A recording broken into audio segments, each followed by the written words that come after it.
സൂത്ര, മുട്ട ഒളിപ്പിക്കാൻ കുഴിച്ചപ്പോ ഒരു പാത്രം കിട്ടി. ഇത് വളരെ പഴയതാണല്ലോ. തന്റെ അപ്പൂപ്പന്റെ അപ്പൂപ്പനോ മറ്റോ ഉപയോഗിച്ചതാ. ഇത് വച്ച് നമുക്കൊരു കളി കളിച്ചാലോ? പാത്രം എറിഞ്ഞു പിടിക്കുന്ന കളിയാണോ? ഷേ, അതല്ലടോ. ഇത് പുരാതനമായ പാത്രമാണെന്ന് പറഞ്ഞ് വിൽക്കാം. പഴയ സാധനങ്ങൾ വാങ്ങുന്നവരുണ്ട്, നല്ല വില കിട്ടും. വളരെ പഴയതാ, ഒട്ടേറെ ചരിത്രം ഉറങ്ങിക്കിടക്കുന്ന പാത്രമാ. ഞാനാ കുഴിച്ചെടുത്തത്. ഇളച്ചുണർത്തിയത് പുരാതനാ. പിന്നെ 10 ഇറച്ചി കഷ്ണം തന്നാൽ പാത്രം തരാം. കലക്കി. ഇതൊരു സ്ഥിരം പരിപാടി ആക്കാവുന്നതാ.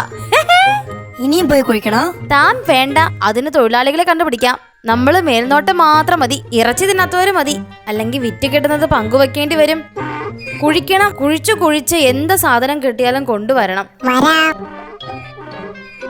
വന്നല്ലോ. വല്ലതും കിട്ടിയോ? വല്ലതും കിട്ടിയില്ല, അത് പറയാൻ വന്നതാ. പോയി ഇനിയും കുഴിക്കടോ. ദേവൻ പിന്നെ വന്നു. കിട്ടിയില്ല, അത് പറയാൻ വന്നതാ. അത് പറയാനായിട്ട് ഇനി വരണ്ട, പോയി കുഴിക്ക. ഷടാ, ബിസിനസ് പൊളിയുമോ? ദേ, ആ കുഴിക്കഴുത പിന്നെയും വരുന്നു. 150 വർഷത്തെ പഴക്കമെങ്കിലും കാണും. 20 ഇറച്ചി കഷ്ണം തന്നാ മതി. എന്താടാ പാത്രമോ? അതൊന്നും നീ അന്വേഷിക്കണ്ട, പോ. ഞാനല്ല, അമ്മയാ അന്വേഷിച്ചത്. അമ്മയോ? ഭൂമി കുഴിച്ചു കിട്ടിയ പാത്രം എന്തിനാ അമ്മയ്ക്ക്? ഭൂമി കുഴിച്ചു കിട്ടിയത് വെള്ളമാ, അതിങ്ങോട്ട് കൊണ്ടുവരാനാ അമ്മ പാത്രം തന്നത്.